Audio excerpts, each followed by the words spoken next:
echoes heritage. And every voice carries the soul of generation. We are Africa, bold, beautiful, and timeless. At Sun TV, we don't just tell African stories.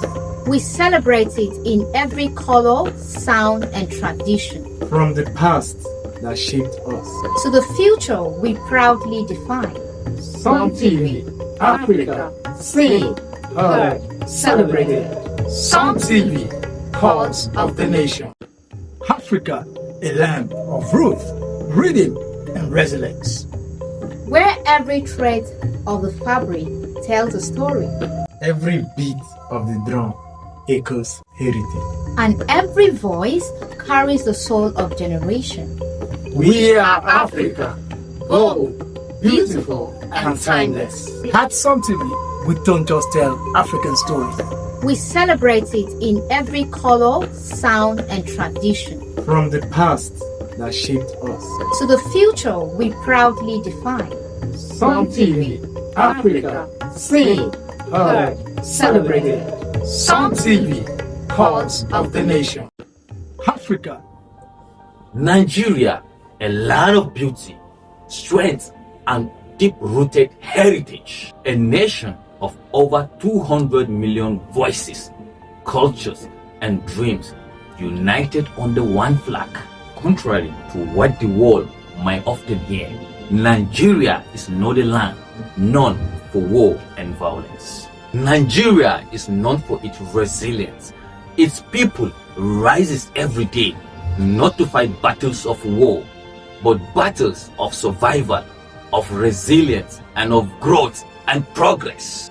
From Hausa, Yoruba, Igbo, Kanuri, TV, Efik, and over 300 ethnic groups, Nigerians' diversity is its strength. In every language spoken, every dance performed, and every drum beat echoed, there is pride, peace, and identity. Peace isn't just the absence of war. Peace is the presence of hope. In every corner of Nigeria, hope is alive. Hope in education, hope in innovation, and hope in next generation. I believe in Nigeria because I see changes every day. We don't wait for peace, we build peace. We have seen hard times, but we still stand as one.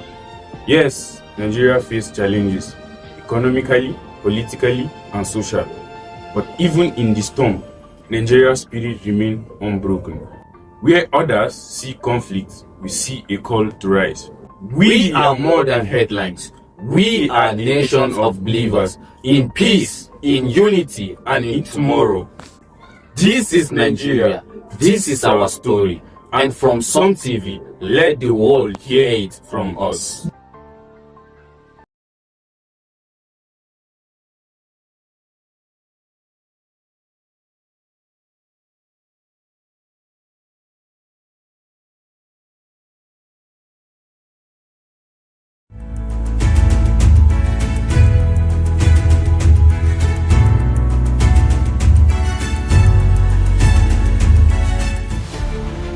Every day begins with a need to move with purpose, to shop without stress, to send without fear, to pay without delay. For every rider chasing time, for every home that needs restocking, for every voice that needs connection, for every dream that needs delivery. Now, one app brings it all together. Supercab, move smart, ride safe, supermarket, groceries, gadgets, everything. Supercash, airtime, bills, transfers, done. Super logistics, fast, secure, right to your door. It's more than an app. It's your movement, your market, your money, your connection, all in one place. Supergo, one app for services endless. Download Supergo today. Live free, live fast, live smart. No time to shop, no stress. With Supergo, your groceries comes to you. Partner with trusted vendors, verified stores, no delay, no excuses. Just values. Supergo Supermarket, your market now in your hands. With Supergo, Your ride is comfortable, easy, and convenient. SuperGo is more than an app. It's a movement, moving people, powering threats, delivering value.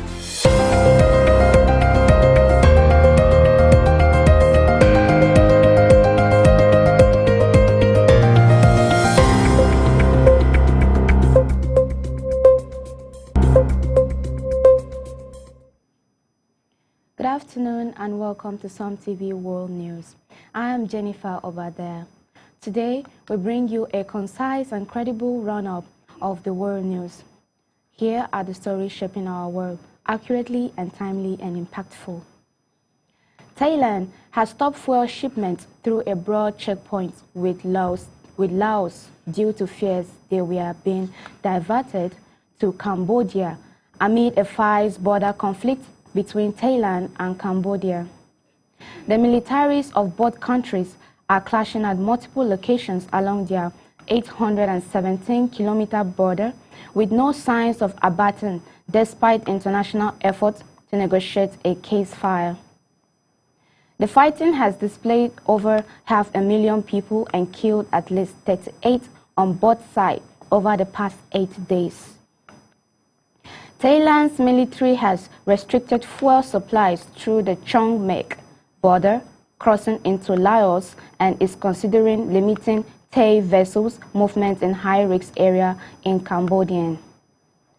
Cambodian claims Thai used drones, heavy artillery, and 5 to 16 fighter jets in multiple areas, while Thailand says Cambodia's action led to the breakdown of a July truce.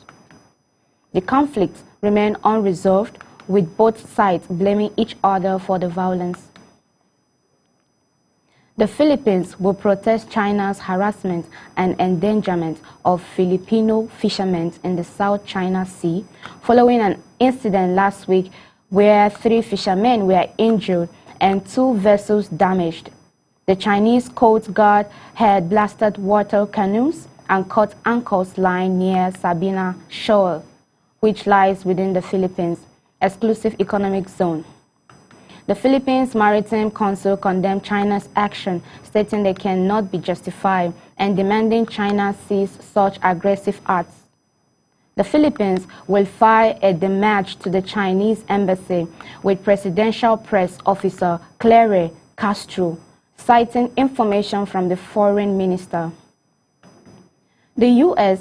has also condemned China's action, with State Department spokesperson Tommy Pigott stating they stand with our Philippine allies against China's provocative actions.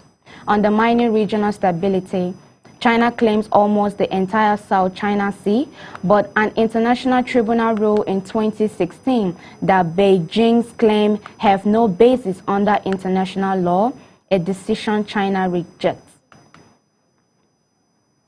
Taiwan's Premier Chong-Gung-Tai has refused to enact local government spending plans passed by the opposition-controlled parliament, citing fiscal unsoundness.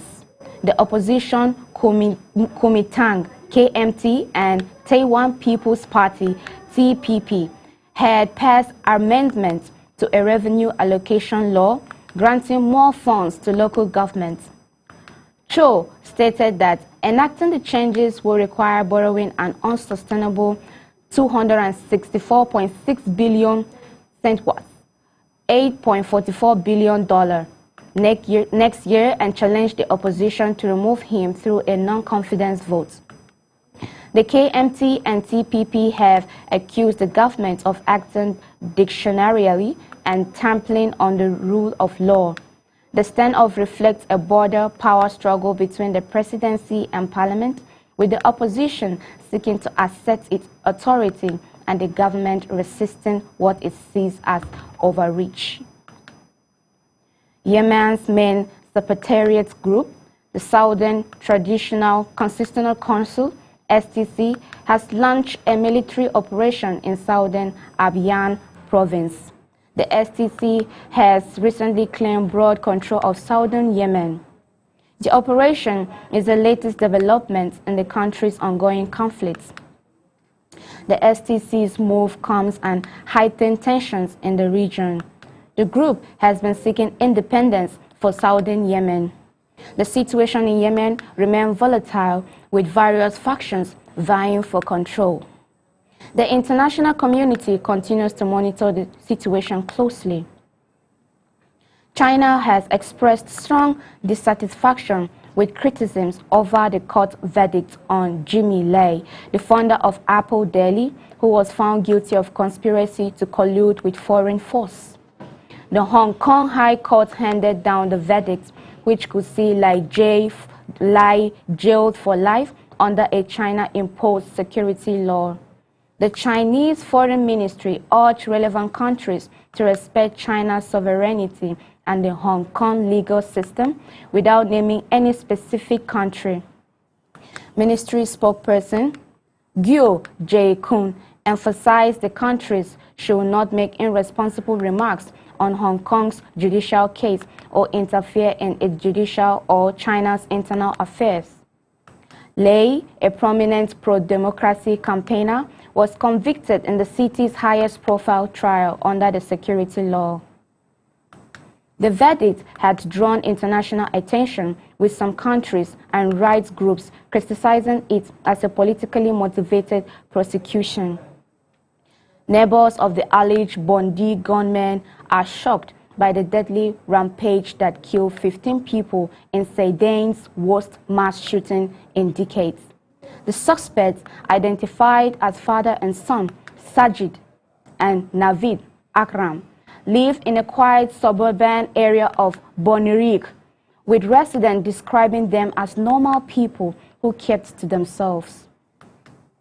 The shooting occurred at a Jewish holiday celebration on Bondi Beach, with police saying the 50-year-old father was killed at the scene and his 24-year-old son is in critical condition in hospital. The father had a fish arms license and police are investigating the motives behind the attack. Residents of Bonirik, a working-class suburb with a diverse population, are struggling to come to terms with the violence. It is a quiet area, very quiet, said 66-year-old Lemanatoa Fatu, who live across the suspect home, and people mind their own businesses doing their own thing until now. West African leaders have rejected Guinea-Bissau's military transition plan, demanding a swift return to constitutional order. The Economic Community of West African States, ECOWAS, made this decision during its 68th ordinary session in Abuja, Nigeria, warning of targeted sanctions against those obstructing the process. The military rulers who toppled President Umaru Sissoco Embalo on November 26 had announced a transition program. However, ECOWAS insists on an inclusive short transition and the immediate release of all political detainees, including opposition figures. This is Guinea-Bissau's 9th COP in 5 years, raising concerns about democratic backsliding in the region. ECOWAS has mandated its chair to lead a high-level delegation to Guinea-Bissau for talks with the junta, urging the African Union and international partners to support its efforts. The bloc's president, Omar Toure, emphasized zero tolerance for unconstitutional change of government. At least 37 people were killed in flash flood triggered by torrential rain on Sunday in Morocco's Atlantic coastal province of Safi, 330 kilometers south of the capital Rabat. The flood also left 14 people receiving medical care. According to local authorities, 1 hour of heavy rain was enough to flood homes and shops in the old town of Safi, sweeping away cars and cutting off many roads in surrounding areas. Rescue efforts continue as the region struggles to cope with aftermath of the disaster. Morocco is experiencing heavy rain and snowfall on the Atlas Mountains following 7 years of drought that emptied some of its main reservoirs. The country's weather pattern have been marked by extreme conditions in recent times. Hamas has stated that Israel's killing of senior commander read, said threatens the Gaza ceasefire, calling on U.S. President Donald Trump to demand Israel comply with the true terms. Said was killed in an Israeli strike on Saturday, along with 3 associates and thousands attending his funeral in Gaza City. Hamas chief negotiator Khalil al-Hajjar confirmed Said's killing, saying threatens the ceasefire agreement visibility. The group's armed wing has chosen a replacement for Said, who was in charge of military manufacturing. Israel says Said was a key architect of the October 7, 2023 attack on Israel. The ceasefire has been in place since October, with Israeli forces controlling eastern Gaza and Hamas controlling the western half. The warring sides have yet to agree on next steps, with Israel demanding Hamas disarm and Hamas refusing to give up its arms. Clashes erupted for a second night in Kairouan, Tunisia, between police and youth after a man died following a police case. The man's family claimed he was beaten and taken to a hospital, where he later fled and died from a head injury. The incident has sparked fears of widespread protests, especially with Tunisia approaching the January anniversary of the 2011 revolution that sparked the Arab Spring. Thousands have been protesting in Gapes, demanding the closure of a chemical plant on environmental grounds, and the UGTT union has called for a nationwide strike next month. The Kairouan governor has pledged to investigate the death and establish accountability, while President Kais said government faced criticisms from rights groups for allegedly using the judiciary and police to stifle dissent. Said denies these accusations, claiming his actions aim to root out corruption and mismanagement. At least 6 Bangladesh peacekeepers were killed and 8 wounded in a drone attack on a UN base in Sudan's Abyei region on Saturday. The attack, carried out by separatist armed groups, targeted the Kaduagali logistic base, which is part of the UN peacekeeping mission in the area.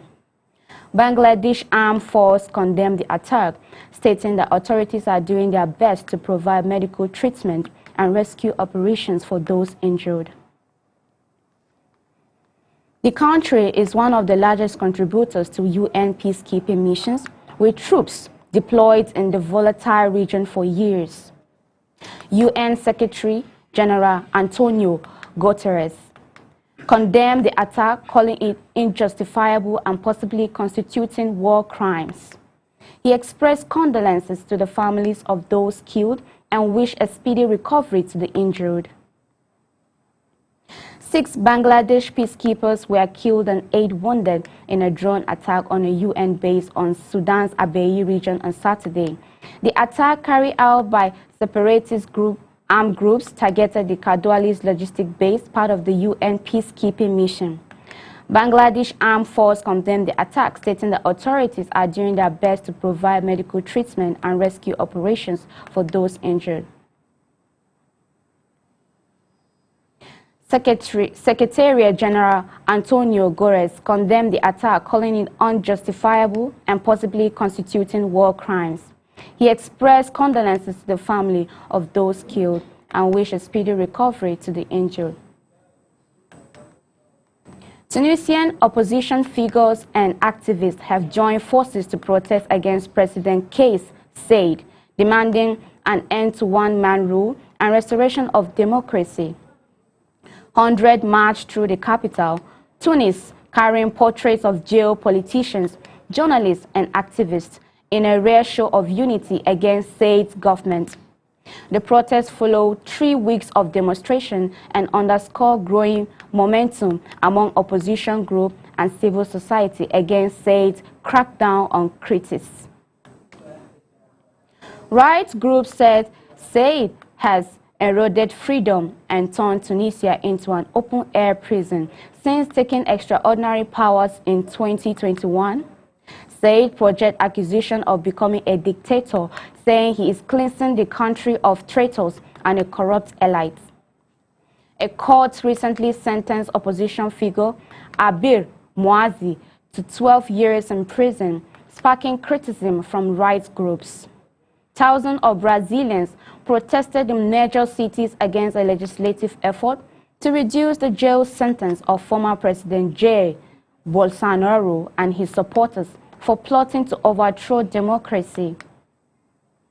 Bolsonaro was convicted in September to 27 years in jail and is currently serving his sentence.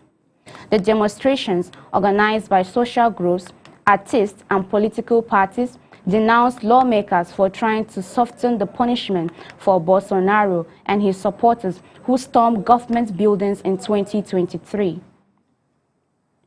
A bill passed by the lower house of Congress could cut Bolsonaro's sentence to just over 2 years.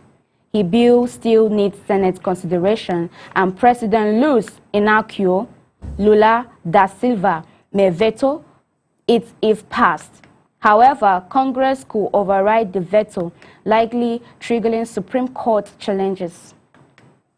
Bolsonaro's conviction marks the first time Brazil has punished military officers for attempting to overthrow democracy. Syria has arrested 5 people suspected of having links to the shooting of U.S. and Syrian troops in the central Syrian town of Pabria on Saturday, the Interior Ministry said on Sunday.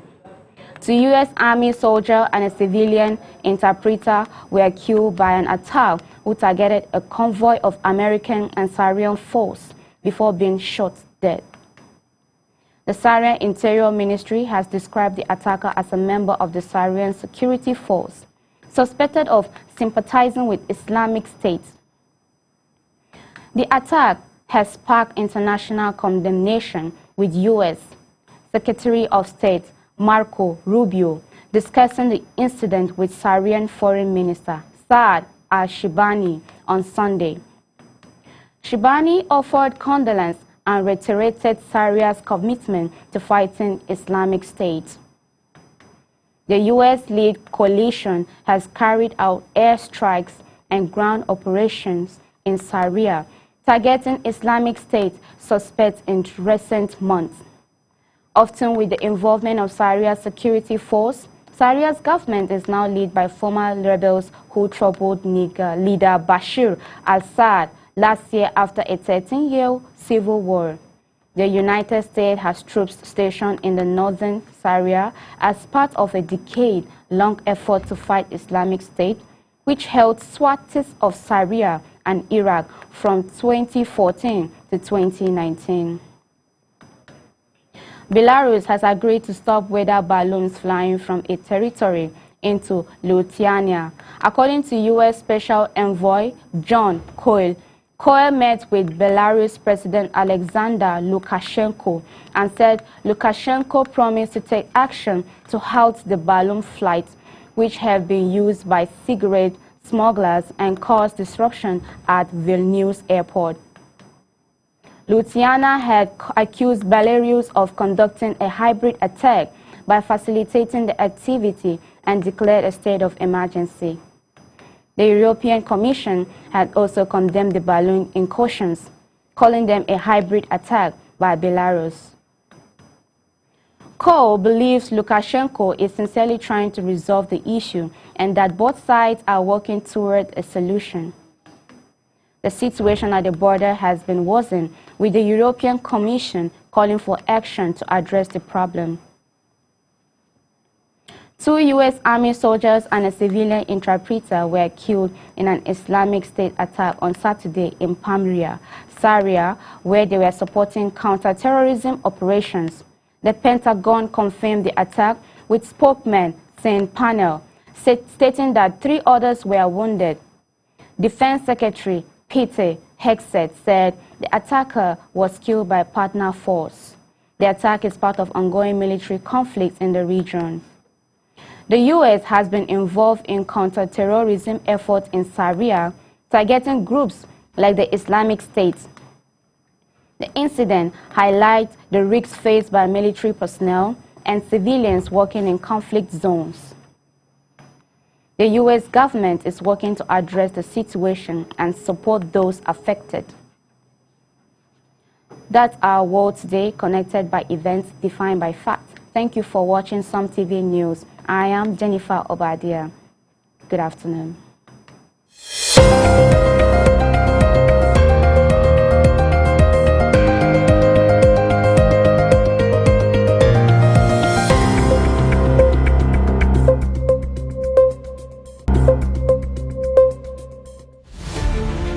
Every day begins with a need to move with purpose, to shop without stress, to send without fear, to pay without delay. For every rider chasing time, for every home that needs restocking, for every voice that needs connection, for every dream that needs delivery. Now, one app brings it all together.